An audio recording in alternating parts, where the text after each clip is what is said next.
What you asked me about Rob Zombie's movie. Well, I would say nice things about him, but he lied about me. He said I was very cold to him when he told me I was going to, and that he was going to make it. Nothing could be further from the truth. I said, make it your own movie, man. You know, this is yours now. Don't worry about me. I was incredibly supportive. Why that piece of shit lied, I don't know.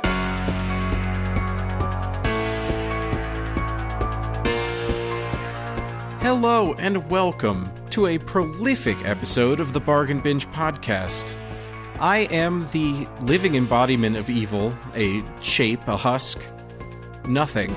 There's nothing there, folks. It's me, Dylan, and with me, as always, is... Hello, everyone. My name's Evan. As Dylan said, welcome to the Bargain Binge podcast. This is the night we came home. Yes, to your podcast feeds. And also, we have... Me, Aaron, a member of a poorly explained Celtic cult that has actually been behind everything the whole time. I knew you were Irish. Get off of the fucking show right now. I'm sorry that I'm not actually from Wales. Well, today we're doing something a little special. We're going to be covering an entire franchise, and quite a fucking... Oh, there's so many of these movies. We're talking the Halloween franchise, all the way back in the 70s to now. Coming, baby. And John Carpenter keeps getting paid, man. That's what matters. As we are recording this podcast, a new Halloween movie will be released in 2 weeks. And it will allow John Carpenter to buy the new Sonic game re-release. Yeah, get that fat check. He's doing the score for the new one, right? Yeah, he is, with Cody. So. Yeah. I just find it fascinating how much he likes Sonic and Assassin's Creed. He just likes to chill and look at Sonic the Hedgehog run. But before we get to the killings, the seasonal killings, we're gonna do a thing where we try to reattempt the brief review segment, since the 6 people who listen to this show all seem to despise every moment we've recorded of them. Yeah, as our dedicated listeners may have noticed, the brief review segment has been absent from our most recent episodes, and as Dylan said, it's because we've received a lot of hateful comments, towards the segment. Death threats. Yes, the police have been notified of the feedback we've received, and as well the views that those segments have gotten on YouTube. Right. And that's what you're going to get locked up for, people. Right. But there comes a certain point where you just can't deal with all of the ransom notes anymore. So... We felt the need to... Give us our cats back. Yeah, and so we have to retool the segment to try to possibly get our families, cats, and favorite video games returned to us. Yeah. Yes. So now we're going to make it a game, because everyone loves games. Even if you're not Jigsaw, you might like games. We're going to be doing 1 minute apiece. We're going to be putting it on the clock. We only have 1 minute to say our piece on whatever movie we've watched recently. So Hopefully this goes over well. Hopefully we have something meaningful to say within 60 seconds of time. But first up on the chopping block, let's put Evan up there. Why not? Okay? All right. Okay. I'm going to get the timer set up here. Okay. Timer is in place. Are you ready, Evan? As I'll ever be. All right, and go. All right, I watched *Malignant*. It was a movie directed by James Wan, horror movie. James Wan, as you might know, is director of the Conjuring franchise. He went pretty buck wild with this one. It's one of the most based films I've seen in quite a long time. I can't tell you much about it. I would recommend going in knowing absolutely nothing, and you will have the best experience possible. Also, maybe watch it at home or rent it. Don't go to a theater. Theaters are bad. Everyone who goes to theaters are bad. 30 seconds. Ban them. As I said, I can't mention much, but it's sure as hell is not what you think it is. It's one of the most shocking, inventive, and creative films I've seen in a long time. So please watch it. I don't know what to say. Okay, with 8 seconds to spare, Evan has accomplished the task of brief reviews. Congratulations, Evan. did, Evan. Aaron, are you ready? Yes, I'm ready. Because your time starts now. Okay, I went to a pre-release screening of The Eyes of Tammy Faye. That movie is just a fucking biopic. It's the same biopic structure of every other fucking biopic. I'm getting really tired of seeing the real-life pictures of people on the credits of movies. It's really starting to get to me. I can't fucking deal with this shit anymore. The movie's fucking fine, I guess. But it fucking just keeps doing the same shit. It's repetitive. The structure seems every other fucking one. Also, the Bakers, the movie kind of shows you that they sucked, but they're massive pieces of shit, and it's kind of lenient on them, because they scammed a lot of fucking money from poor innocent people who are just, were very seconds. religious. So that's it.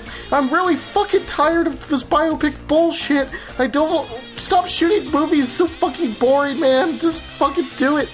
And also, Jessica Chastain was pretty good, I guess, but she was really fucking hammy, and she's not gonna win awards for this. 4, okay. 3, and 2, fuck biopics. Wow, right. that was down to the second perfect. Wow. Don't make biopics. Yeah, alright. And here I go. So I saw the card counter. It is a new Paul Schrader film. It stars Tiffany Haddish and Oscar Isaac and Willem Dafoe. It's a really interesting piece about trauma and as well as the U.S. empire, if you're interested in the war crimes committed during the 2000s as we were battling in the Middle East. The first I've heard and of this. Yeah, well... It makes you think that it's just a movie about a guy that counts cards, but maybe it isn't at all. And I don't think that's too much of a spoiler. It's very interesting character piece. It works well as a companion piece to the last Paul Schrader movie, First Reformed, because they kind of go hand in hand, and it's kind of a little bit too similar sometimes, but it's a very good movie, and I recommend it very much. Paul Schrader rocks. And that's 0 seconds. Beautiful. We did it, Beautiful, baby. beautiful. Could not have gone any better. Okay. Yeah, we're done. Are you people fucking happy now? It's over. It's fucking over. Now we can talk about the actual topic of the episode. Yeah. Yeah. Well, yeah, kinda. Because first we're gonna do a segment here, real quick. Just kidding. So, You thought we were going to do that. Yeah, we're doing a lot of fucking game show shit today. You're gonna fucking like it, alright? we're going Doug Walker on this one. You're gonna send an email to our fucking email address saying that you loved these fucking bits, okay? Yeah, I would really enjoy if the first emails we received Well, thank sounded God like you got they rid were- of brief review. They were written Thank at God you fixed it. gunpoint. Yeah, so we're talking the Halloween franchise, and I'm quite a big fan of the Halloween franchise. So we are going to do a little quiz on me and see if I am knowledgeable enough to carry us through this episode, or if the rest of this episode will be malarkey. There is so much on the line here. I'm so nervous.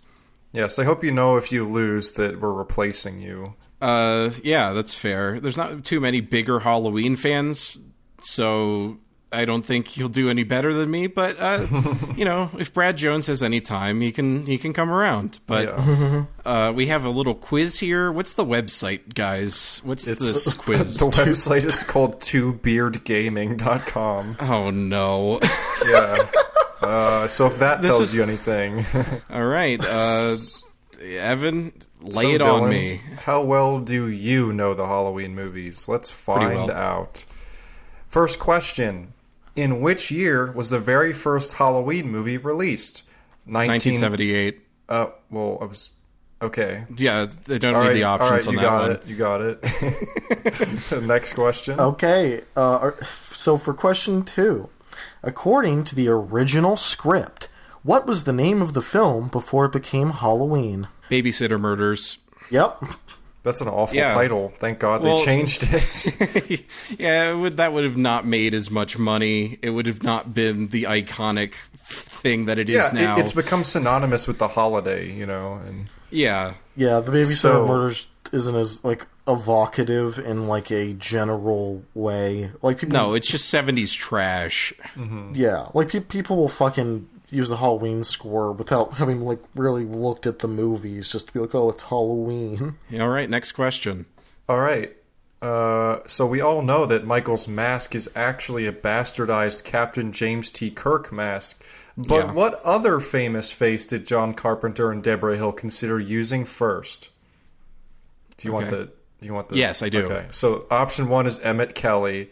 2 is Freddy Krueger. Oh, I think it's that one. 3 is Mike Myers. The first one. Ooh, correct. That's interesting. I thought it was actually Mike Myers. Okay. guy who wasn't, Interesting, like, a considering famous he wasn't person. famous at that time. He was like 10 years out from existing. All right. Well, He was just a kid, dude. No, it's not Baby Driver, Evan. I think you just got your Edgar Wright antenna on. Yeah. I think Aaron, so. next one. Okay, how many sequels have there been to the original 78 movie? I think this is... This is a trick question. Yeah, this might be because- inaccurate. I think it's just Because counting in the things that aren't the original film. I think that's all it's... So let me say this. So in the first shot, you have 5 sequels, and then you have the alternate timeline H20 series, which is 2 films, bringing it up to 7. Then you have the Rob Zombie films, which bring it up to 9. And there are 2 new ones currently in the world, but then there's another one, so that would bring us to 12. But what are not the an option. like? The Well, yeah, options no. are 5, 11, and 13.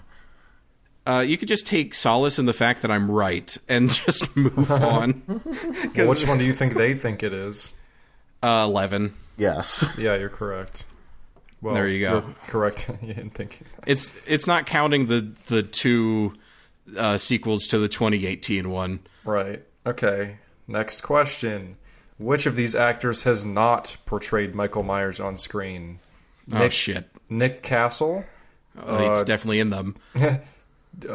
Dyke Farge, and Kane Hodder. I don't think Kane Hodder's been Michael Myers. I don't think so either, so we'll go with that. You're correct. He's Jason. He's He was Jason. Jason in 3 or 4 Friday movies. Right. And he is the physicality people kind of associate with Jason, which Jason doesn't have in several of his own movies. Yeah, he's the one that made Jason a distinct figure. So, yeah, shout out to Kane Hodder. Next question. In Halloween Parts 4 and 5, Michael was stalking which female relative? His niece. And that's cool. got Right. I it. just looked at those. I know that. You got it, my guy. Next, we have Laurie Strode fakes her own death to avoid further run-ins with Michael Myers. But in what way does she choose to meet her maker? Okay, read them. The options are car crash, suicide, or house fire. Does it say which movie this is in? It does not, but it has an image from the first movie, I believe. Ah, shit. What are the options again? It's car crash, suicide, or house fire. Let's say suicide. I'm sure I'm wrong. Oh, is that? I think that's an H20. Is it? I don't know. Fucking know. Is it suicide? Final answer? All right. It's not. It's car crash. Yeah, I don't remember that scene. Unfortunately, I don't remember that at all. Yeah. All right. Well, what the? That's one. So The image for this one threw me off. Yes. Which current Marvel Studios favorite made his film debut in the 6th installment of the Paul Halloween Rudd. franchise? Yes. Yeah, that's easy. But it's just an image of an Infinity War poster. Why are the other 2 options Batista and Tom Holland? yeah, he played Tommy Doyle, who is the babysitted kid that Laurie is watching in the first movie. Yeah. So this one might be tough. Prior to the release of Halloween in 2018, which other entry in the series had the largest opening weekend gross? The options are Halloween, the first one, Halloween: The Curse of Michael Myers, and Halloween H2O. I'm going to guess H2O/H20. It is H20 though, right? It's not a.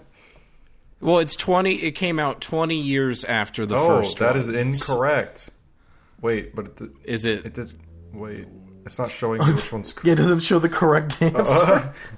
What's? I guess it was probably Curse of Michael Myers, which I didn't know. That's interesting. No, Curse is a fucking flop. I can't even go back. Oh, maybe it was just so it's the first one. Is it adjusted for inflation? Oh then? yeah, I'm not sure. There's no way that's true unless it's adjusted question. for inflation.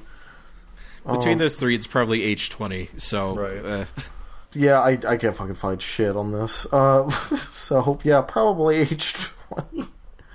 Movies in the 70s didn't normally have big opening weekends. The structure was different back then, and yeah, nobody that's a watched really bad Curse question. of Michael Myers. Hey, two bearded fucking guys. Hey, what's the next question? Aaron, it's your turn. Oh yes. What other name is Michael Myers known by in the series? The Shape? Yes. Yeah, that was That's fucking sad. Yeah. All right. The 2018 Halloween was released on October 19th. What is significant about that date? It's the date the first movie was released back in 1978. All of the Halloween movies take place on this date, or it's Michael Myers' birthday. I'm going to go with the first one came out on that day. And no, it's his birthday. I didn't know that. Yeah. That's interesting. I wonder when that was established. I don't know when that was established. I don't read his wiki page too often, so, you know. Yo, what's his blood type? What's his star sign? If it's October, then there's an answer to that, and I don't know it. Yeah, but you're right. I don't either. Maybe Pasquale the robot will know the answer. Michael Myers' star sign is Libra, which means he's intelligent, kind, and always willing to put others before himself. Libras value harmony in all forms. Oh, that's interesting, Pasquale. Thank you, Pasquale. Next question. How many of the Halloween movies have actually just been called Halloween? Well, there's the original, there's the Rob Zombie, and there is the 2018 one, so 3. Correct. Yep. And that's it. You got 9 out of 12. Wow. Sheriff, Yeah. death has come to your little town. Death and a Halloween superfan. Cool. Awesome. I'm going to call it 9.5 because that box Yeah, office that one was awful. Yeah. All right. I think you were right about it, too, unless something fucking's weird. So I don't know. All right. Well, I guess we're not in too bad hands. We'll just get right into it. We're just going to kind of go through the franchise and then probably chat about it as a whole at some point. But, coming in first, coming in hot, John Carpenter's first major motion picture that, got good distribution and everything. It is a weird half-student film thing or whatever. Yeah. It's shot on the budget of a high-end student film, very cheap. It's Halloween from 1978, the classic horror picture that set the tenor and the tone for everything after it as far as horror movies go. Because, Texas Chainsaw is a slasher movie before it, but, Halloween's really what made things kick. I think it's fair to say it's one of the most influential horror movies of all time. Well, If not the most, yeah. Well, it has that thing that a lot of the most iconic and influential movies have, where it's directly influenced by Black Christmas, and but Black Christmas didn't cause a horror movie slasher boom. No. Well, this did. No. So that movie was kind of a one-off, and the Texas Chainsaw was kind of also a one-off years later, and then Halloween. After Halloween, it's just a million fucking slasher movies. Yeah, and it's hard to remember sometimes that Friday the 13th, the first one, is just a Halloween ripoff and not anything else. Also, it's awful. Yeah, it also sucks. It's terrible. And yeah, so the first one, this is what makes me like the franchise. It's the number one reason. I think there are other ones I like, and we'll get to those. But I don't know, besides Nightmare, I guess, as far as prolific slasher franchises that have 10 plus movies, Halloween has the strongest first entry. Oh, Yeah. it's pretty much down to that or Nightmare, depending on what you're into. But Yeah. I mean, yeah, it's Scream comes close, but I don't know if it's quite on the same level. That's not as prolific. Right. It's like there's like 4 Yeah. of those. But yeah, this is actually slightly better than Leprechaun.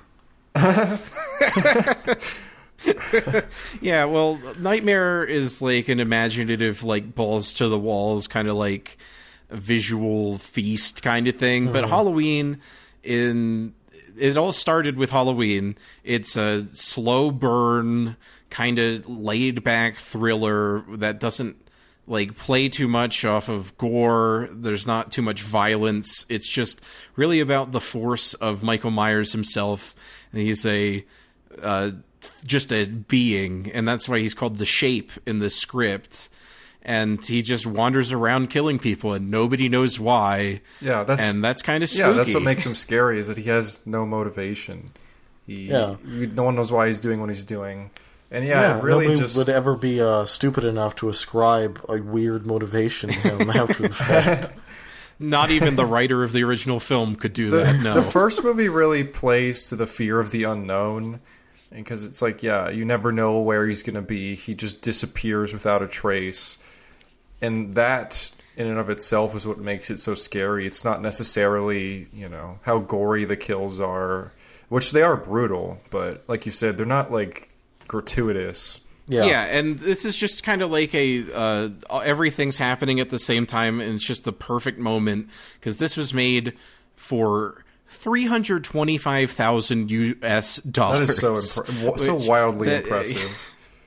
And it shows around the edges, because, like, they had to shoot in Hollywood, and, there's no leaves there, so they carry around a bag of leaves and just toss it when they were set dressing. And you can see palm trees in the background, but it's so effective for the amount of money, because you have so many great artists working on this. John Carpenter directing, Deborah Hill is producing, and I think co-writing, and then you have Dean Cundy every fucking time. He's the cinematographer of Garfield, one of the best of all time. As you might know, the cinematographer of Garfield, one of the best of all time. And then you have Tommy Lee Wallace as the prop master, I believe, or at least prop designer. He made the iconic Michael Myers mask. He was smoking a cigarette and just improvised with a William Shatner mask, and just these straight out of film school dweebs all came together to make the most important of course it's the most important Halloween movie, but most important horror movie like ever. As a young aspiring filmmaker, that's very it just gives me a lot of hope. And they were able to drop the horrible trash that is the horror genre and move on to make camp rock and I guess go and Escape from L.A. and all that kind of stuff. Stuff that you actually want to see at the movie theater. It's just an amazing movie. It's got there's the big wide shots, and they just make you unsettled. It's a technique Carpenter uses a lot, where it's just like there's nothing in the shot. So what could appear? What am I not seeing? Right. It's just amazing. And the opening sequence, the Steadicam shot, that's just beyond being the most influential horror movie, that's probably the most influential shot in a movie period. So iconic. Maybe. Yeah, no, I think it's an interesting contrast, because movies like Rosemary's Baby and Mother use obstructed and limited views to be scary or unnerving, while this shows you too much information, and then you're wondering what you're missing, what you're looking for, what the focus of this is. Yeah, and it's something that has not been captured as well since the original movie. But I will say something that was on a similar level. It just made me think of this. That was a recent movie. Was The Invisible Man. I feel like Lee Winnell's Invisible Man gave you that same sort of feeling of he could be anywhere, and all these wide shots where you can see the whole space. Yeah, and that Steadicam shot, literally the same scene happens in Friday the 13th. So that illustrates to you how much like this movie was being ripped off. Jamie Lee Curtis is very good in the movie as Laurie Strode. It's just kind of, fun. And I really just enjoyed that there's a shot where there's smoke that creeps into the screen and it's John Carpenter chain smoking just behind the camera. Oh, whoa. Okay. It's when they're the three girls are walking through the neighborhood, like going to school and smoking a joint, I think. Or it's like a similar scene to that. They're walking around the neighborhood and there's just a little puff of smoke that appears. And it's old Johnny Carpenter. That's funny. Getting his nick I'll have fixed. to look out for that the next time I watch it. But so, yeah, this movie, made for no money, made all the money. Huge box office success, launched the career of everyone involved. And, Mustafa Akkad, who is the one putting this stuff together, managed to wrangle them for the next movie, which is Halloween 2. No longer directed by John Carpenter, but he still did the score, he produced, he wrote it. And this time, it takes place the same night right after the murders of the few victims, because first movie doesn't have that many murders, but it's still scary. But now we're in the hospital with Laurie, who is recovering from, being attacked by a psychopath after Michael's body disappears and Dr. Sam Loomis shoots him. Yep. So Sam Loomis being a character that, I don't know, I just feel like if you watch that movie independently, you wouldn't expect him to be in all fucking 6 of them. Yes. Yeah, Donald Pleasance is the rock that carries this well, not all 6. He's not in 3, Aaron. True. Yes. No one's in 3 because it's not about Michael.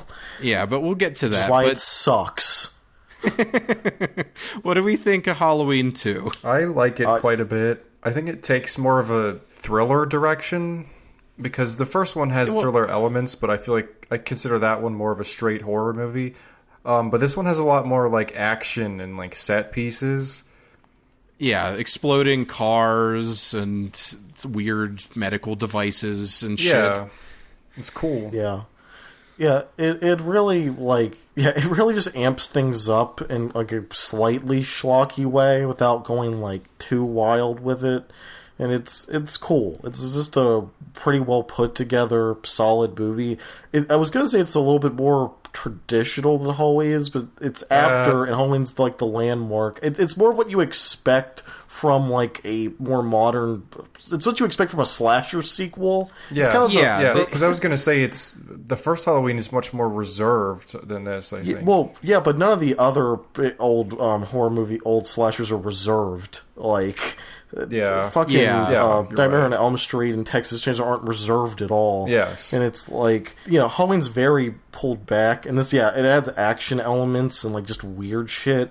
And it kind of just, it kind of became what I think of in my mind as a slasher follow-up, because after that it became the tradition to be a little bigger, a little dumber, but you go for it. Yeah, it's still sort of has the same general ideas and tone, but without going too far overboard. The first one sets the precedent, and then everyone goes off and rips it off, and then they come back and kind of play within the parameters of the rip-offs. Yes. And just kind of go crazy. And it's really admirable for that. I really like Halloween 2. It's not a smart movie, but it sure is fun. Yeah. There's a lot of really good kills in it. I love the, hot tub that Michael Myers just... turns all the way up and the people in it just start fucking boiling. Mm-hmm. That's amazing. It's cool. But this one, the controversial thing is at the end, the twist is that Michael Myers, it turns out that Laurie Strode was his sister the whole time, and that's why he's trying to kill her. Yeah, she was the one, surviving member of his family, so he has to wipe her out, too, I guess. This is controversial because, like we said, the scary thing about Michael Myers is that he has no motivation. But my defense of this decision is that if you're going to keep churning out sequels, because that's clearly, what they were thinking, and maybe not in their original form. We'll get to that. But, you had to have something to go off of. I don't think it's the worst decision. I think if you're going to do anything, it's fine. Yeah, it makes sense. Yeah. Like, I'm not too offended by that decision. I think it's still abstracted enough, because it's still like, why did he fucking murder his family? Like, why exactly. Why is he hunting her? Like, it still leaves a lot of questions as to, like, why this is his, like, mentality and goal, and, like, and it's fucking weird. It's like, I think it still functions, unlike some later retcons to why he does things. I think you could argue that it makes you ask even more questions. And it's weird because they're, it's things that sequels could be built off of, which is my defense, but also at the same time, the movie clearly ends with the idea that there won't be more Michael Myers movies because he and Sam Loomis burn up in a fucking hospital fire. Yeah. And Michael gets shot multiple times, including in the fucking eyes. Yeah. Which is a great image with him just like blood pouring out of the eye sockets of the William Shatner mask. Which in this movie is a little bit of a different color because Deborah Hill, I believe, was the one who was keeping the prop, and she kept it under her bed, and it was, Deborah Hill, so she was smoking all the fucking time.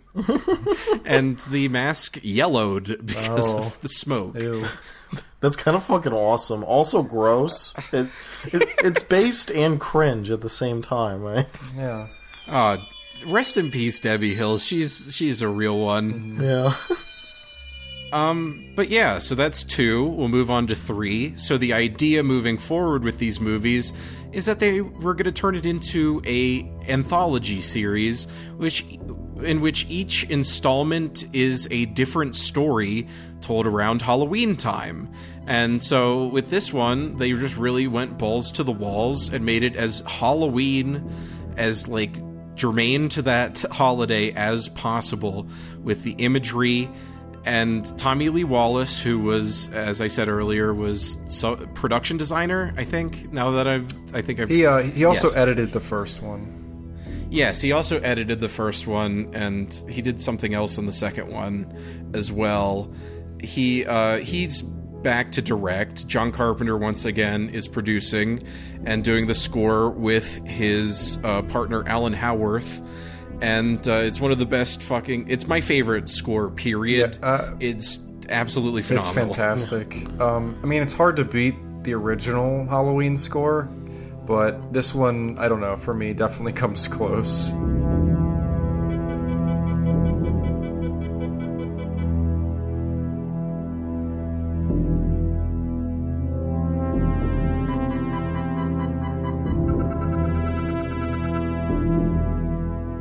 The thing is, with this movie, is it's like, the first one's the masterpiece, it's the, like, film-changing, important movie, but 3's the one that I like the most, because it's fucking dorky. Yeah, absolutely. It's so silly, and, like, it still works on, like, being kind of weird and unnerving in places, and, like, but because it's just a fucking, like, weird creep show segment that has spawned into a full-length film, basically. Like, that's the feel of it, and it's really fucking cool. Like, it is so 80s in such a weird way. It kind of has, like, weird jokes about commercialism and stuff on, like, the edges of it. It's just really entertaining. I really, really like Halloween 3, the Season of the Witch, unlike every single person who saw it when it came out. Yeah. However, now it's become sort of a cult movie. Yeah, one year we were hanging out and I was curating the movies we watched on Halloween, and we did Trick or Treat and Halloween 3 because those are the most Halloween movies of all that time. there are. Yes, those two movies are the living embodiments of the season and of the holiday. It's just, oh my god. Well, just to lay out the premise here briefly, Tom Atkins, the other Tom, is playing a doctor, and one day he has a guy come into the hospital who's like muttering like ramblings about masks and shit that's going down. You know, a car bomb goes off, a bunch of strange things are happening. So he teams up with the recently deceased man's daughter, and they go on a noir-like trip to find out what the hell is going on, because it seems to all center around this mysterious corporation called Silver Shamrock, who have produced the top-selling masks in the country. Happy, happy Halloween, Halloween, Halloween, happy, happy Halloween, Silver Shamrock. Happy, happy Halloween, Halloween, Halloween, happy, happy Halloween, Silver Shamrock. But it turns out that the guy running the novelty company is an evil warlock who is feeding off of the energy of children and is going to have all of his masks kill all the children wearing them so he can bring a new era of madness from an ancient Celtic rite. Isn't it like Stonehenge? Don't they have pieces of Stonehenge in their like secret laboratory?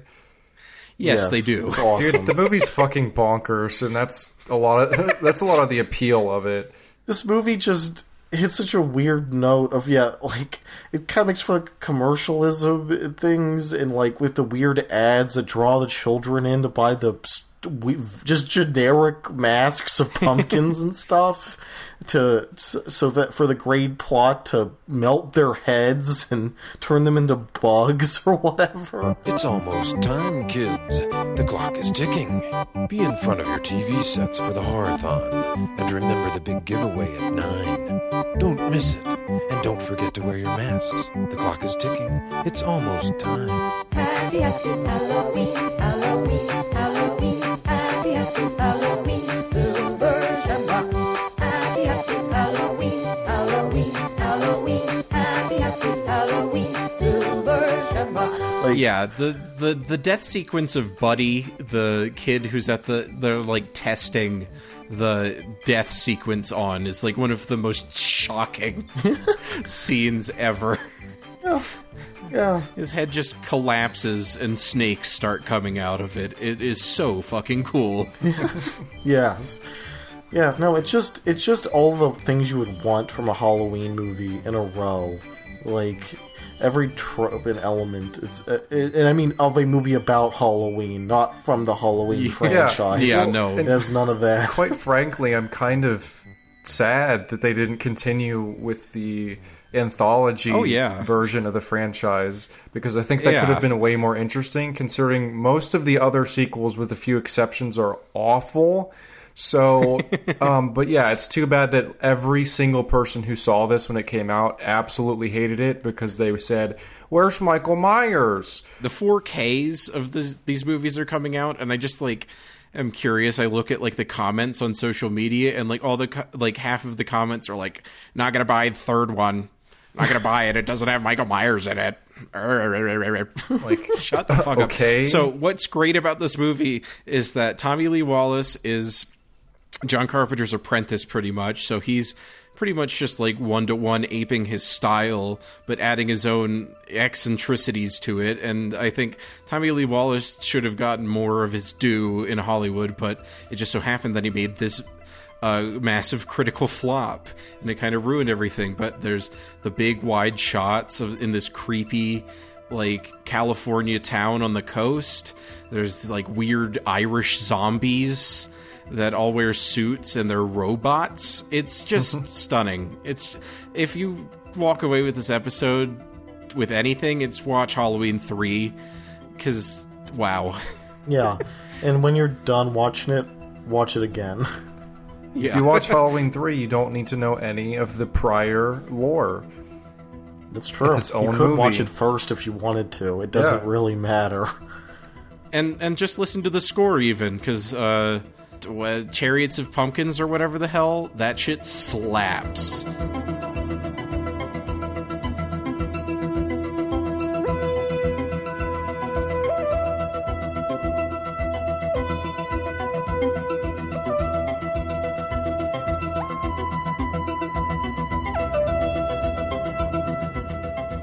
But after that, due to everyone complaining about Michael Myers not being in the movie, years later, Mustafa Akkad is like, yeah, we got to make more Michael Myers movies, all right? And John Carpenter actually wrote a treatment, at least, if not more, for this movie about Haddonfield's reaction to the murders and just kind of like about the town. And probably, I'm assuming it would be like a ensemble kind of piece like his other movies, like The Fog.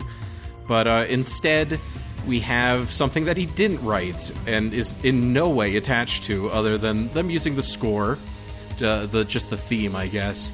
But Halloween 4, in which we follow Michael Myers' niece, who is Laurie Strode's daughter, and Laurie Strode is dead. Yeah, off-screen, just she off-screen casually died. dead. No reason for that at all. Aaron and I recently rewatched this one. I had only seen it once before that, and I remember having pretty positive thoughts about it. And that was, maintained. So something that just stands out to me about this one is its atmosphere and its laid back, sort of reserved nature, like really remind me of the first movie. It's like kind of like a Spirit Halloween version of the original movie, because they like throw like blue and orange gels on the lights. It's a lot more expressive. I absolutely love the blue for night and the orange from like candle lights and whatnot. It's so nice. Oh, it's beautiful. It's like one of the best looking movies. It's one of my favorite pieces of cinematography. Yes. Yeah, it's so it's good. well crafted, and not only from an aesthetic point of view, but also from just talking about camera movement. It's so well executed. Yeah, I also like, in contrast to some of the later opening credit scenes, I like that this one's just shots of Halloween stuff and scarecrows. Oh, Yeah, the Oh my opening's God. great. The opening credits with Alan Howarth's score is just so beautiful. Mm-hmm. It hits just right. It is so cool. And the design of the weird folk art Halloween decorations is so cool. Yeah, no, it's such a good intro. It sets the mood so well for what this is, and it's kind of the Spirit Halloween for the first one, but also because it has elements of the first one's tone sometimes and style, but other times Michael Myers drives a truck through a gas station. Yeah, and I was Dr. going to Loomis mention. jumps out of the way. Yeah, while I say it does feel laid back, it also kind of goes harder with the set pieces. Yeah, such as exploding a gas station, or Michael hanging on to the back of a moving car. where they don't notice he's in the back of the truck for 5 minutes before he jump scares them. Another set piece I really, really enjoy is when Laurie's niece and her adopted sister have to climb out onto the roof of the house, and while they're being chased by Michael, and they're all just sliding around, and Michael's trying to stab them and stuff. It's cool.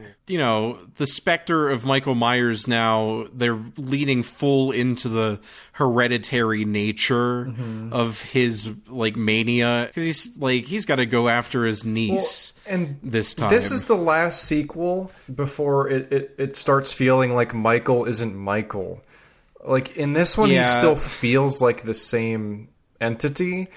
Despite people complaining about how his mask is slightly too white, or a little weird, the coloration, which is sure, I don't think it's that big of a deal. But the mask is weird and doesn't look like the William Shatner mask. Yeah. But the point is that it's a mask and you can't see his face. Yep. And it's still scary in that way. I think that I'm getting at is that the actor's physicality and how he plays the character really feels exactly like the original, and he moves a little bit too much sometimes. He sells some bullets to the chest. Really funny. Yes. But it's for the still, most part, it's still I think good. It just gets infinitely worse in that department as the sequels go by. Yeah, the weirdest part about this Michael is that he has shoulder pads that they added, and I don't even mind that so much. Ah, okay. Yeah, that makes sense now. Okay. Yeah, no, I mean, it could just be the weird jumpsuit he always steals. So Right. Oh yeah, there's a lot of fun shots. Like there's a shot where the girl's walking past a mirror and it's storming outside, and so when the lightning flashes, you see Michael in the mirror, and then it gets dark again real quick. It's just like little fun things like that. yeah, there's cool dream sequences, but this is where Sam Loomis really kind of takes over as the main character of the franchise, where the next 3 movies kind of entirely rely on his presence. Donald Pleasance is the only guy who was willing to show back up, so he became the protagonist of the movies because, Laurie can't be in them anymore and all that.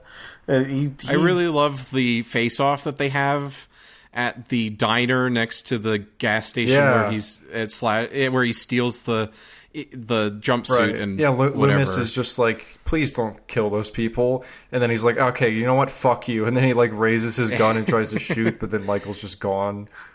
It's a great character moment. It's really well put together, and the visual language of it is nice too. Yeah. I will say Loomis also still feels like Loomis in this one. And in the next couple, he doesn't. Like he feels like a different character. Yeah, he feels like Loomis, but Loomis has gone a little nuts post the events of Halloween 2, and that makes sense. He did almost burn to death. With a bad prosthetic that is put on his face. Yes, the prosthetic is one of the only things I could say about the next one is the prosthetic's a little better. Yeah, that's one of the only positive comments. Because it looks rough in 4. And yeah, I think 4 is interesting because it kind of it expands things in weird ways, but I think they mostly work. And yeah, the cinematography is great. It's just kind of a good time, even though it is like it has increased the trend of these movies being kind of stupid and like it's a little stupid. It's like it's nothing groundbreaking, but it's just a fun time that is like well put together from a filmmaking standpoint. I thought it was interesting in this one because this one has like 1 million characters and like a bunch of them like barely appear. Yeah, or they just they cease to appear after like 2 scenes. Yeah, there's Wade. Fuck off, Wade. Yeah, there's a weird gang of rednecks who want to kill Michael Myers. Rachel, the main teenage girl, whatever, her friend is in like 1 scene, and me and Evan were like, "Oh, she's deadbeat," and then she's just not in the movie. Yeah, at the end, we were like, "Wait, she didn't die because she didn't come back." Yeah. Yeah. It's just kind of weird, and the sheriff's depicted like a main character for a while, and then he vanishes from the movie for like 25 minutes, and then comes back at the very end. The writing is a little shoddy, weird in places. But I think, generally speaking, the like set pieces, tone, and the action are like just well put together, and they flow nicely. The third one is like the ultimate like image of Halloween. It has all the trinkets and stuff, but for me, I think this is another one that's a really strong. It feels like autumn. It's like what you want to be watching, like it on Sunday on a movie that's afternoon. Called Halloween. Yeah, drinking like a cup of hot chocolate. It's very cozy. Yes, and the set design and like the lighting also contribute to that. So another thing I wanted to mention about Michael Myers Returns is that I really like the twist ending, and I guess we can just spoil it. Yes. So essentially, we find out that Michael's niece has gone to the dark side, if you will, and sort of becomes his predecessor because it's assumed that Michael has died. And I believe that's what the filmmakers were going for with this, is that she could be like the new Michael. Yeah, Michael's presence in her mind throughout the movie has completely enveloped her and turned herself into a psycho killer. Right. And I think that's like interesting. I think it could have been built up a little bit more with character moments, certain things she does that starts to cue you into the fact that she might actually wants to do this, because she like stabs her mom at the end, and Loomis just screams like, "Fuck!"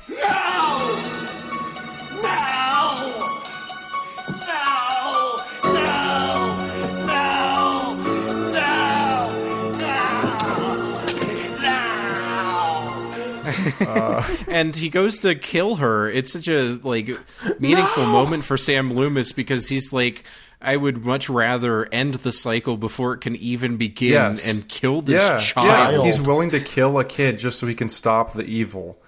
Yes, and it's really cool. And he's weirdly yelling, "No, no!" While reaching into his pocket to pull out his gun before the cops grab him. And it's while it's like a little weird, I think it's a pretty cool ending to the movie. Yeah, it is. But the idea is, for future movies, maybe that's going to be the new killer is Uncle Myers' niece. Yeah, which is, but no, it's a new direction. But no, unfortunately, the beginning of the fifth movie just retcons everything. The end. Yeah. You see the footage of Michael getting completely memed and shot like 50 times comedically and falling down a well that explodes. Yeah, they added in the fact that the cops threw in sticks of dynamite. But yeah, he just washes out into a river and in the funniest scene in the whole franchise. Yeah, where he's just like squirming around as the current of the river carries him, and it's like, well, what's happening? As the actor is trying to make it look like he's carried by water in a low water stream. Yeah, he's so clearly like rigged up, and like it's so awkward, and it's shot in these like kind of embarrassing wides that are like that are like flat. It like really show how bad this looks. The intention, I think, is that he's just so fucked up and weak that he is just being carried by the water, but it just looks like he's just struggling. It's so funny. But he does get recovered by a hermit that lives in a shack who rehabilitates him, and his niece has become mute and is recovering. It turns out she didn't kill her mother. She only maimed her. Attacked her, yeah. And it's shitty, so shitty. Importantly, Michael sits up when he's like, I guess, done healing, or just to show him being alive. I don't know what the fuck it was, but his face is just in the shot. The actor's face is just there. Yeah, it's in the background and it's a soft focus, but you can clearly see the actor's face, which just looks like a normal dude, and his mask is like sitting off to the side. It's like, why did we see that? You very briefly see his face like completely in shadow in the first movie, right, when he's putting on the mask for the first time, but that is appropriate for the moment. But yeah, in this one, actually, like the climactic moment is that Michael is unmasked and his niece is trying to, like, he's looking at his niece like, oh, is he going to stop killing because there's a child? And that's goes against what was in the last movie, but yeah, this one's like astonishingly weird as a sequel to the previous film, because it retcons everything. It establishes a bunch of new elements. The relatively strong like older sister, Rachel in the previous movie. In this one, all she does is act like a weird ditz, show her boobs, and then die. Yeah. And then it all hinges on her friend, who becomes pretty much the main character for the like slasher elements of the movie. This movie is just a slap in the face to 4. Yeah. No, because 4 set up something that could be interesting, but then, they went, no, you get scared. Fuck you, that's stupid. We're going to do something worse.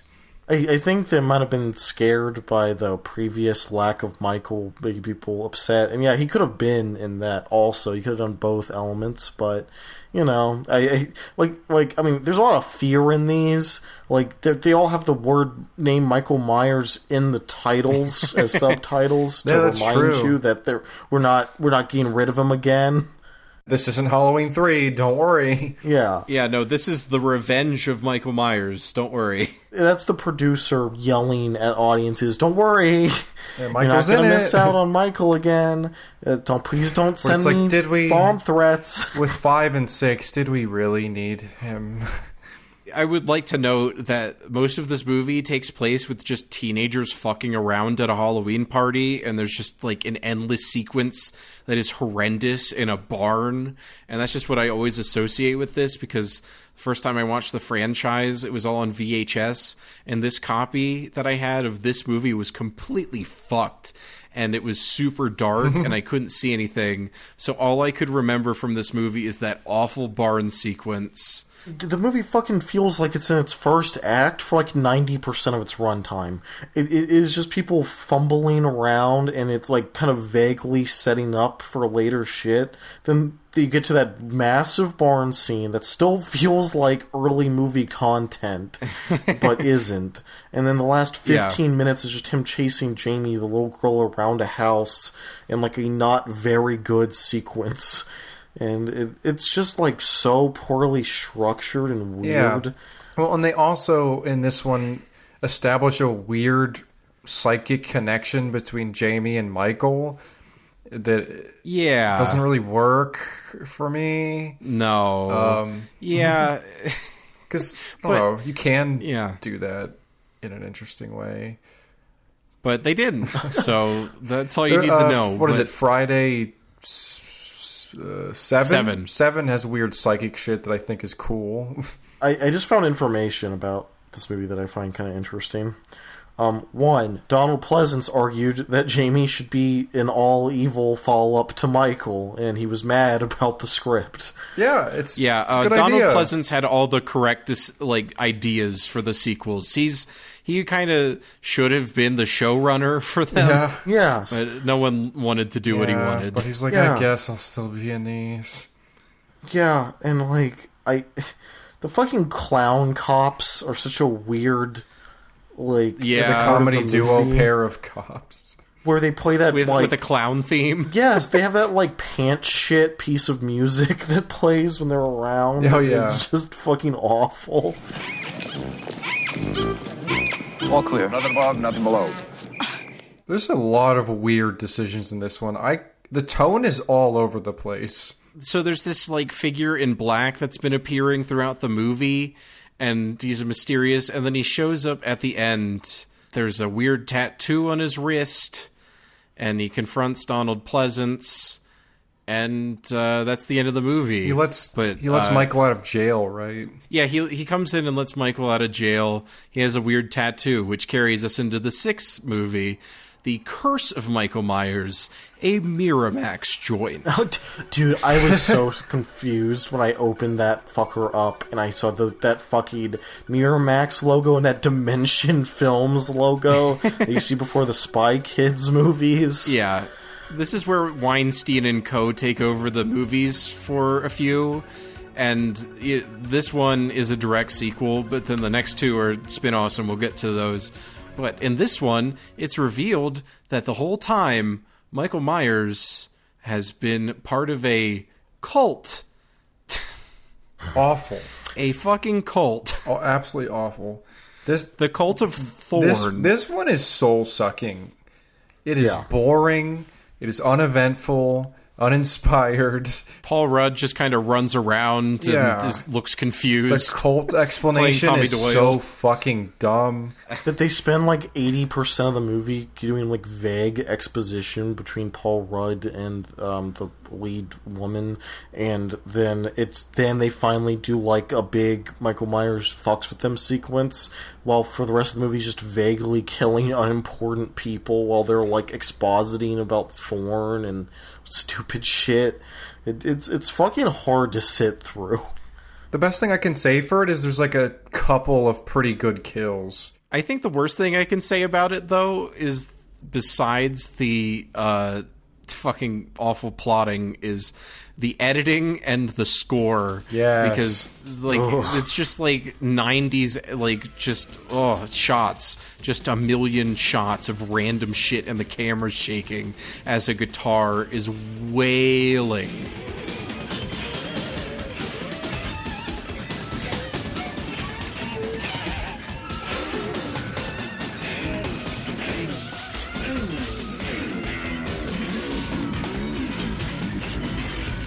It is horrendous. It, like, looks like television from the fucking 90s. It's so bad. Yeah, it's really ugly. And the score is, like, laughable.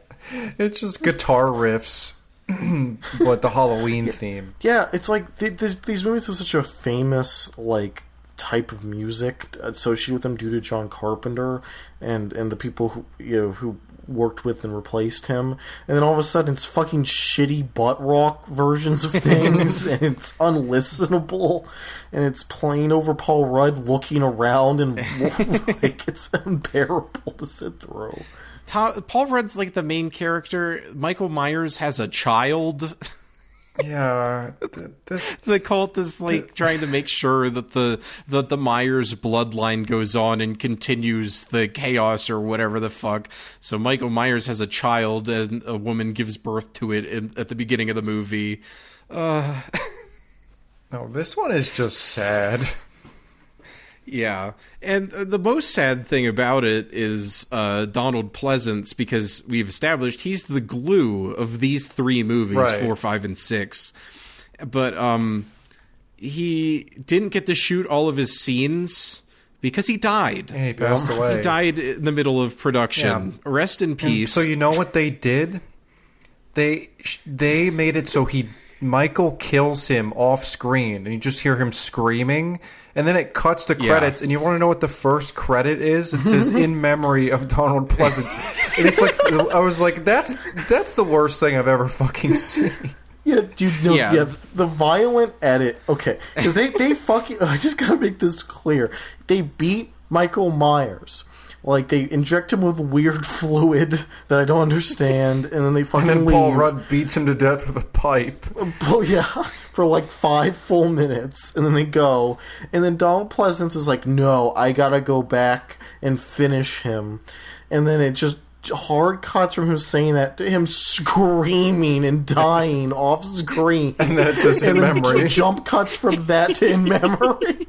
It's awful. I was like, wow, that's really how you're gonna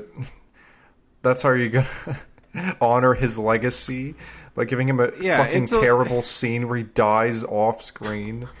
And the studio, like, some executive, like, insisted on cutting, like, every single fucking thing Donald Pleasance actually was able to shoot. So his presence in the theatrical cut of this movie is nothing. He does fucking nothing until he dies. Yeah.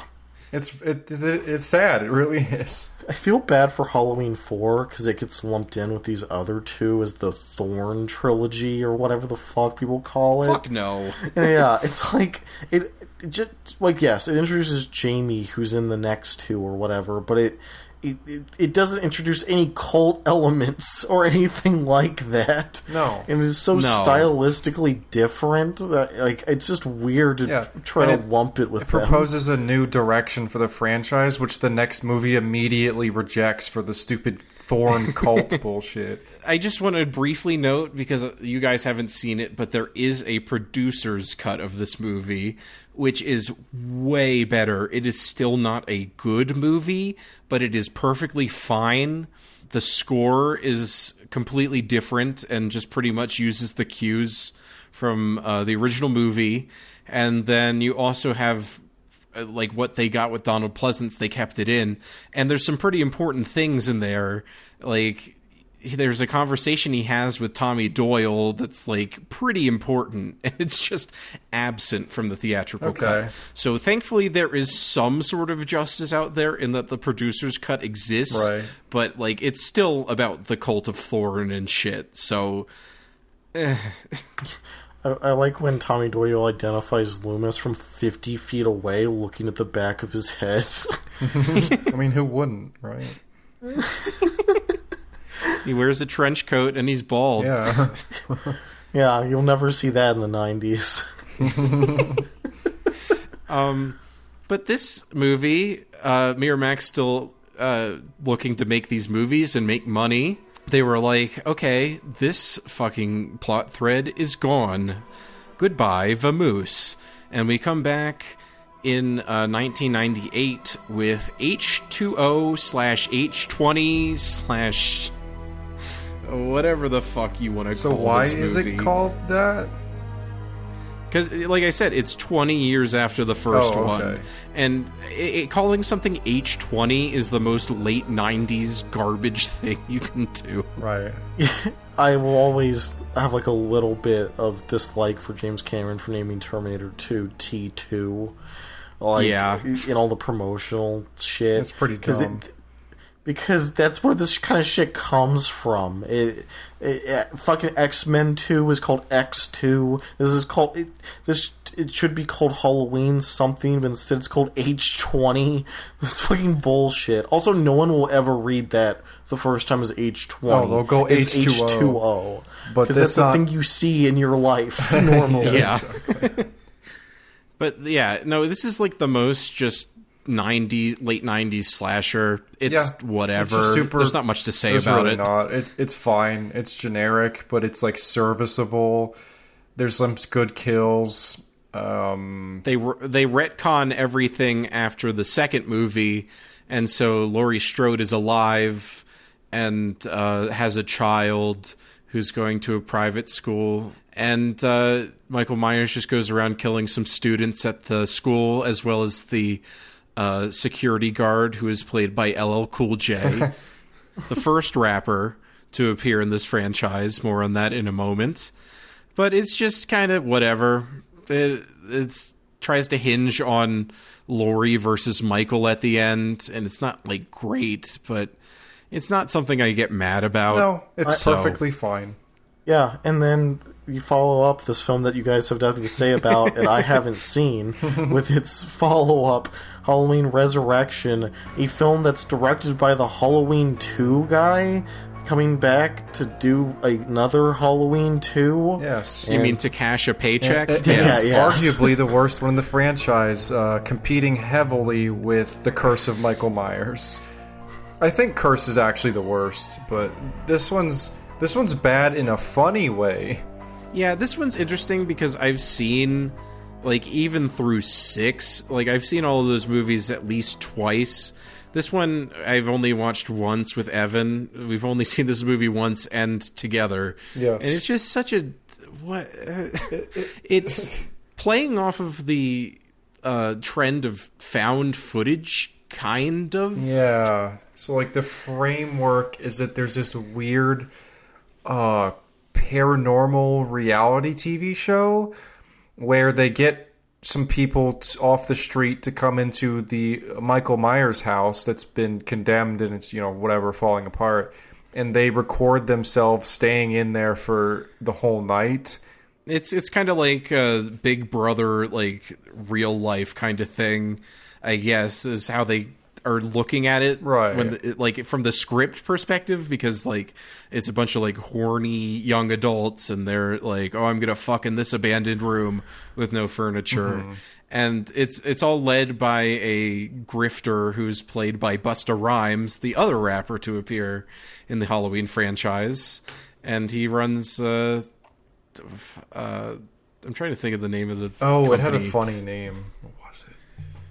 It certainly did, but you were going to say something. Oh, it's Evan? called Dangertainment.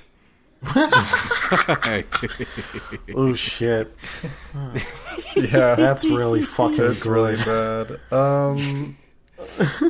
If I saw that in front of a movie, I'd freak out. So yeah, it's like the last one. There's not really much to say, I guess. It's just really shitty. It's just really shitty. It's strange. Like midway through, the twist is that like Busta Rhymes and his partner they're setting up like booby traps around the house to have like set pieces to keep it interesting, make it seem like the house is haunted. Right.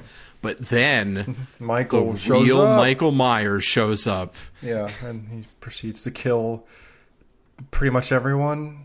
I stand by my opinion that this one leans into the realm of being so bad that it's like kind of funny. Yeah, it has touches of that, but the problem is a lot of it's just kind of boring. Yeah, I will say it's not nearly as boring as 6. No. But do with that what you will, it still sucks. Yeah, this the era from 5 to Resurrection is like, ugh. Oh, it's dire. And that's when people are like, all the sequels are bad. It's not true. It's not true, but like these are the ones that they're fucking thinking of. And I don't even think people generally hate H20. It's definitely the best out of these 4, but H20 is like, at least in my time looking at people's opinions about these movies or whatever, people actually actively like H20.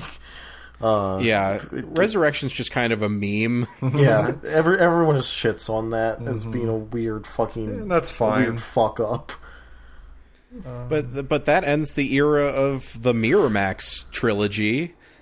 Yep. And we take a very long break. Yes, a 20-year break, just about. Well, hold on. I'd like to think that there was a 20-year break, but the thing is that there are 2 other movies. The zombie ones. My brain was trying to get me to forget. was trying to. Yeah, it turns out there's only like a 7-year, 8-year break or some shit because Rob Zombie comes through. This is the part I was dreading the most, because I'm the only one that's seen any of these, the Rob Zombie Halloween films, because before Halloween, after Halloween, we have Halloween. Directed by Rob Zombie, a complete reboot, a retelling, a remake of fuck, I hate.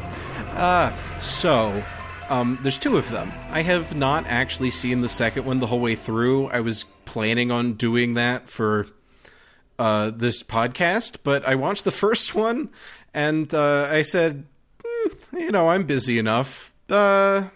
Maybe I can't do that.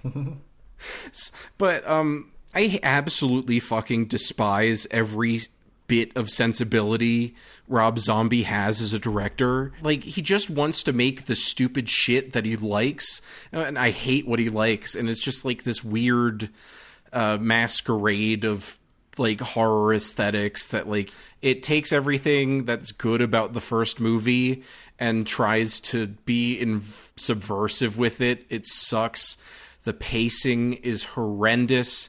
It starts with like a full like 15-minute prologue where we see Michael's family situation, and his mom is a stripper who's played by none other than Sherry Zombie. And like, it's the most abrasive thing. Just everyone is yelling curse words at each other and just being the biggest piece of shit imaginable.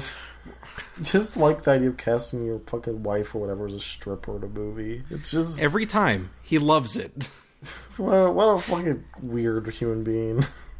Yeah, he just wants people to think his wife is sexy. But then he ends up killing his stepfather, who's an abusive piece of shit, and just like in the first one, he kills Judith, his sister, and that takes up a lot of time. And then there's another it goes for 2 prologues, because the next one is him like being in the psych ward in rehabilitation, and and this movie just makes the mistake. And Rob Zombie's whole idea with these movies is that he wanted to make Michael Myers a sympathetic character. That's a bad idea. Bad move. He's evil. He's the whole point. embodiment of fucking evil. His only character trait is that he's evil. Like, Yeah. Wow, you're so cool, Rob Zombie. You think that people should sympathize with pure evil. I thought that he took away the mystique of the story by explaining too much about the guy. I don't care about that. It's supposed to be a force of nature. He's supposed to be almost supernatural. Knowing about that and he was too big. Yeah. It wasn't normal. Like, Jason Voorhees, was a fucking kid or whatever who drowned. So, like, there's like a little there's like a shred of sympathy with that. Yeah. But Michael is a kid who randomly murdered his family. And then went on to then murder like 50 other people. Yeah. He's not, like, there's nothing there. His family wasn't abusive to him or... No. Like, he just murdered them. Yeah, no. In this one, it's all because his abusive stepfather. Oh my god. And he was bullied at school. Like, that's awful. The first, like he's at school and he's called slurs and he's thrown around. Ugh.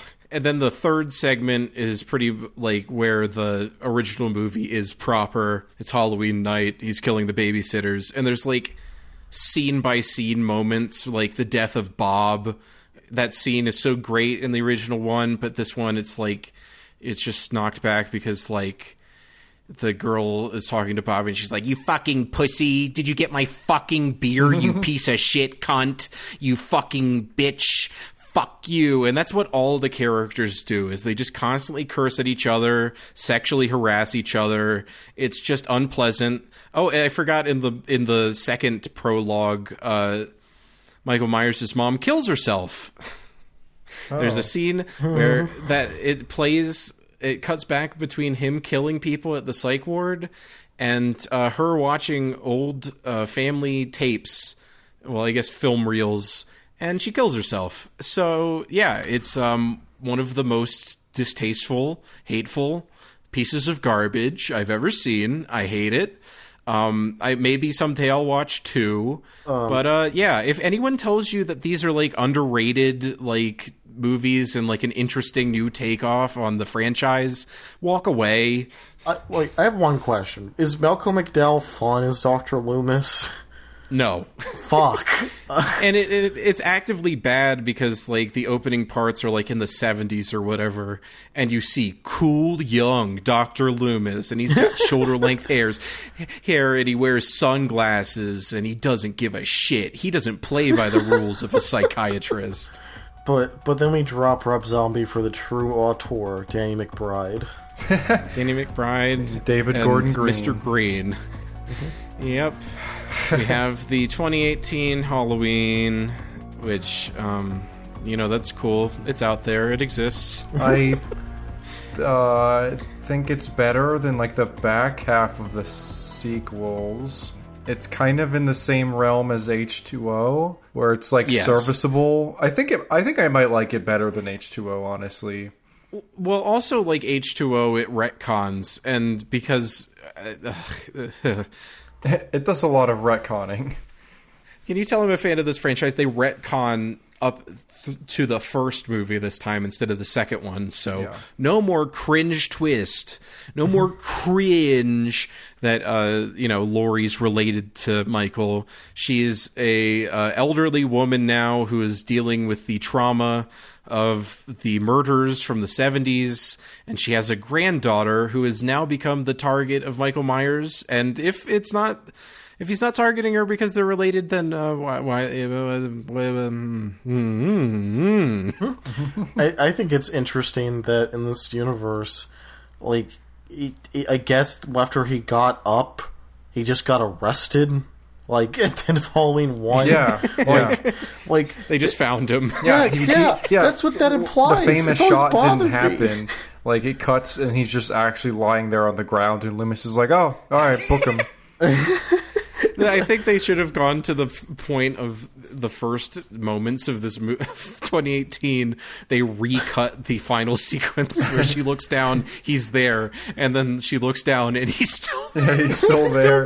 And then it stays on that shot for like an awkward period of time, and then you see two police officers just walk up and put handcuffs on it. I like the idea that she looks down and he's there, that she looks back down and he's gone, and she's like, oh shit, and Michael almost just points over his shoulder. He's like, oh, he's over there. And Michael's like hobbling away, and like he gets tackled by the police, and they start beating the shit out of him.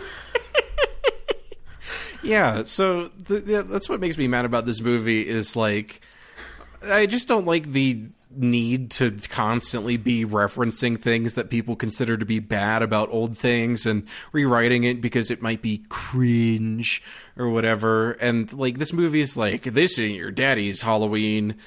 Not as much as Rob Zombie's, but still. And, because, like, they retcon all those movies, but then David Gordon Green just apes them one to one. Yeah, there's so many elements and scenes from the previous movies that this movie ignores in the timeline. Yeah, a lot of it's ripped directly from Halloween 4. Specifically 4. Yeah. Mostly Halloween 4. No, I think it's because the recent Planet of the Apes trilogy directly lifts a lot of ideas from the old Planet of the Apes sequels. However, they don't rip them one to one. Two, they like, no one cares about those movies at all. Like, legitimately. No. Like, nobody, like, if I told them there were 5 original Planet of the Apes films, they would not believe me. I don't believe you. I didn't know that. And the new trilogy doesn't retcon the original in any way, but here they're just taking, like, full bits of movies that they've basically thrown in the dumpster and, like, are just replaying them to you. And the frustrating part of it isn't even so much on the filmmaker's end. It's that the audience of critics and stuff who think Halloween 4 is, like, dog shit, apparently, are like, yes, this is a great sequence to a sequence that is, like, exactly the same. The other thing about this one is nuts. That I don't like is the out-of-place humor. And it's coming from Danny McBride and David Gordon Green, who are good at humor. Like, that's what they do. Yeah. Like, Eastbound and Down, Vice Principals, Righteous Gemstones. Those are those 3 shows are phenomenal. They're so funny. So it's so weird in this when they're making a weird joke about someone's dick having peanut butter on it. It's like, what? Oh, man. I got peanut butter on my penis. It's not just out of place, like, because of the tone of Halloween or whatever. Like, it's just unfunny. They're just it's bad. Just, like, outwardly bad. Yeah. Your partner, the greatest partner in the world, made an arrangement with the Vietnamese folks at the restaurant and had them make you your very own peanut butter and jelly banh mi sandwich.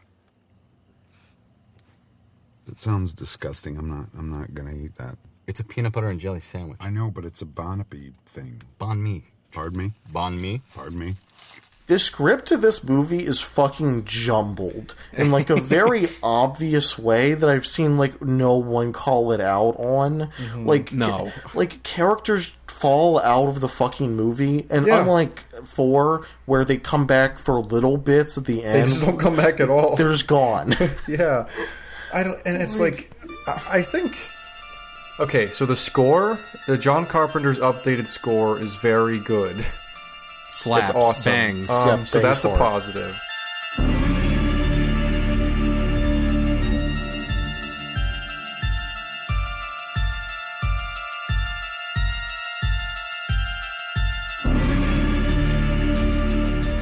Another positive is I like a few sequences specifically pertaining to the camera work. There's a sequence where it's just a tracking shot and it follows him from behind as he just kind of walks through a house and kills a bunch of people in it, which I thought was, like, cool. But, like, yeah, and aside from some cool killing sequences, there's not too much to latch onto.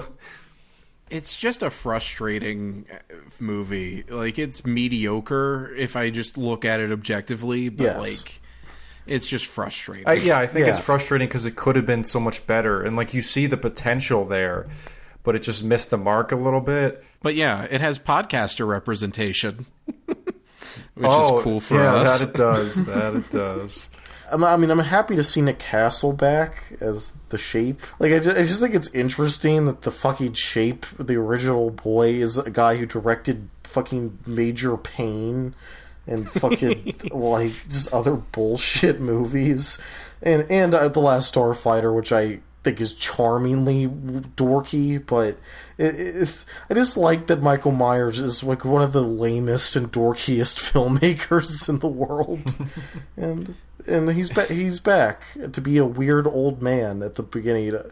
And I think that's kind of cool. I think parts of how it's edited kind of land weird for me, like the opening. Yes, but editing, I would say, is bad. Yes, because I think the way it's shot and like written mostly when they go and find Michael is interesting, but it's fucked up in the edit and comes off like weird to me and off-put me. Like that was the start of me being like kind of off-put, and then every scene almost continued me being kind of off-put. Yeah, because it ends on like this. The opening scene ends on like this thing that's supposed to be like a big like oh shit, and it just doesn't land because it's edited bad. Mm-hmm. And yeah, Michael Myers does stuff that Michael Myers wouldn't do. He turns someone into a human jack-o'-lantern, not his MO. No. Yeah. He decorates the kills way too much. 5 and 6 are filled with that too. Yeah. I forgot to bet. Like setting people up and stuff. Yeah. Where it's like, oh, he had to drag this guy up a tree and like tie him up. Not really what he does. I mean, I don't know. It'd be so funny to see that happen. Yeah. Sort of. Michael like awkwardly climb. I mean, he does pin that dude or girl to the door in the very first movie with a knife. Yeah, but it's just he kills them and moves on. Yeah, it's blunt. That's what I mean. So yeah, like he doesn't set up an elaborate like gotcha moment for the other characters to stumble across. He just kills them. Yeah, one of the worst things about the later sequel movies is that he does weird shit like fucking drive around with a woman in the passenger seat who doesn't know it's him for like a long time to fuck with her. Yeah. And it's like, for who? For what reason? Yeah. Like, and he does shit like that in this, with like the jack-o'-lantern stuff, and it's like, that's not the character. Like, they're bringing back elements from even the bad sequels. Like, this one's so derivative of the old shit, while also being like, that stuff was garbage. It's so fucking weird from like a filmmaker perspective. Right. But there's a new one coming out. It brings us to the week of this release, actually. Halloween Kills. So we'll do a little bit of speculation before we sign off here. Halloween Kills coming out this Friday as the podcast I'm actually releases. very excited for this. It just looks like it's going to go balls to the wall with the premise. And the premise is that the entire town of Haddonfield gangs up against Michael and tries to hunt him down, which I think is very cool. However, it's still sort of an element that they ripped from Halloween 4. And the original concept for Halloween 4 as well. Right. Yes. But I still think it's cool. And Laurie's in a hospital. That's true, which is from Halloween 2. Yeah, it still has a lot of elements. And another thing that has my hopes up, this one is reviewing like very strangely. I believe it has like a 50-something on Rotten Tomatoes right now, which means that it could be good. Yes. No, the divisiveness is actually making me more interested, because the first one has like amazing reviews and it's like incredibly mediocre. It's just lame. Yeah, it's just like by the books. And so the fact that people are so split on this one is that's interesting. Yeah. Yeah, it means that it'll be something instead of whatever. Yeah. So it looks like it's going to be like brutal. Like the trailer makes the kill, like it seems like he's gonna massacre nearly the entire town. Yeah. Yeah. It seems like he's going full ape shit. Yeah. So and then he might not have time to do weird dress up on the bodies because he's too busy killing more people. I mean, it's called Halloween Kills, so I would assume that he's gonna kill some motherfuckers. I do think it's interesting because they are made 2 and 3 at the same time or something, so they can come out next year. And I just find that interesting because both attempts to reboot this franchise, like went 2 movies and then flopped out. And this one can't do that. Like, even if it did, which I don't think it's going to, people actually liked the last one or whatever, but even if this one was a flop, like, they're not going to not release the third one. Like, it's coming. So like, they've already successfully avoided the 2 and out record of all the previous versions. Technically, the original ones did a 2 and out before they went and did the different premise. Yeah. So it's always a hard and fast rule be a trilogy. for the franchise. And honestly, I welcome an Empire Strikes Back situation. Yeah, sure. Where the second one's just like far better than the other two. Yeah, or I guess it's till the third one, but fucking Friday the 13th, where it just kind of found its own like dumb shit to do, and was like, okay, these are movies now, all right. Yeah. But yeah, like I actually do have a lot of interest in what this one's going to be like. I'm also interested because it's apparently it's going day and date like release on fucking Peacock. And Peacock's a horrible fucking disaster. and I just wonder if that's actually going to spike any numbers. Like, I want to see the data on that, because fucking Peacock both has bad numbers and it has the biggest churn of any streaming service. And if you don't know what I mean by that, it's people subscribing for like 2 months to catch whatever thing they want to do and then bailing on the service. I want to see what the churn, like, both how hard this spikes the service, if at all, and 2, how hard it plummets the month after the movie comes out. And that's just fun for data reasons. And and also I just kind of want to see if this one's going to be, because I just don't think it's going to be as like straight plain as the other one. Whether it could be worse, but worse in a more interesting way. And I'd be fine with that, you know? Yeah, I welcome that. It's something to look out for. I mean, I saw the preview screening of the last one. I was so excited, and it just let me down so hard. But this one, I genuinely feel like it can go back in some way. Yeah. So we'll see. We shall see. But until after that happens next week, this has been the Bargain Binge podcast. Probably going to be a long one, but I know how you all hate that, but I love Mikey. I love Mikey Myers. Yeah, well, honestly, still impressive that we managed to detail the entire franchise in the time that we did.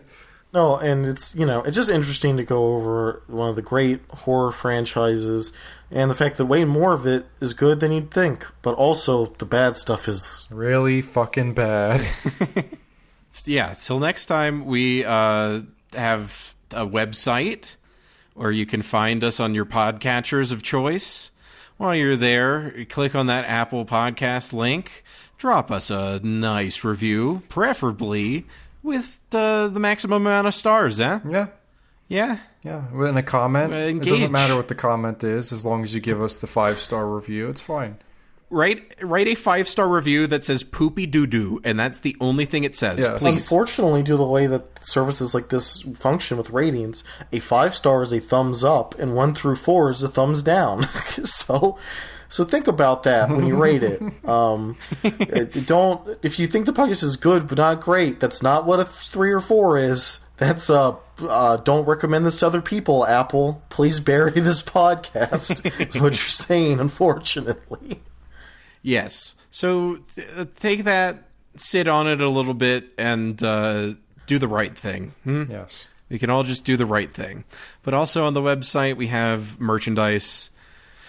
It's there. You can buy it if you want, I guess. Stickers, shirts, I think they're nice. But... You know, we've sold over 3 million Fat Deado t-shirts. I think I saw Kanye wearing one. They cannot keep the Fat Deado shirts on the shelves, folks. You're going to want to take advantage while you can. No, as seen at the Met Gala. And then you can follow us on Twitter and Instagram at Bargain Binge Pod. Yep. But next week is a very special occasion, a joyous moment in Bargain Binge history. We are revisiting one of our favorite movies of all time, the 2017 classic, The Snowman, on its anniversary. Ooh, baby! Snowman special! 4 years of The Snowman. Yeah. I was already told it was on the anniversary months ago. It still makes me so happy. Yeah. Just the greatest film of all time. Mm-hmm. We're going to show the world. It's going to change your life, man. Okay, you sound like Maria Menounos in the Nuvi reel. Well, that is the vibe I like to bring to this podcast. Oh, you sexy bitch. I'm dressed like Maria Menounos right now. But until next week, I've been Dylan. I've been Evan. And I've been Aaron. And, watch Halloween 3, you fucks. Mr. Sandman, bring me a dream. Bum, bum, bum, bum. Make him the cutest that I've ever seen. Bum, bum, bum, bum. Give him 2 lips like roses and clover. Bum, bum, bum. Then tell him that his lonesome nights are over. Sandman, I'm so alone. Bum, bum, bum, bum. Don't have nobody to call my own. Bum, bum. Yeah, in the end, Halloween 5 is kind of a perfect intersection between Star Wars Episode 9 and Axel. And if you know, you know. Sure.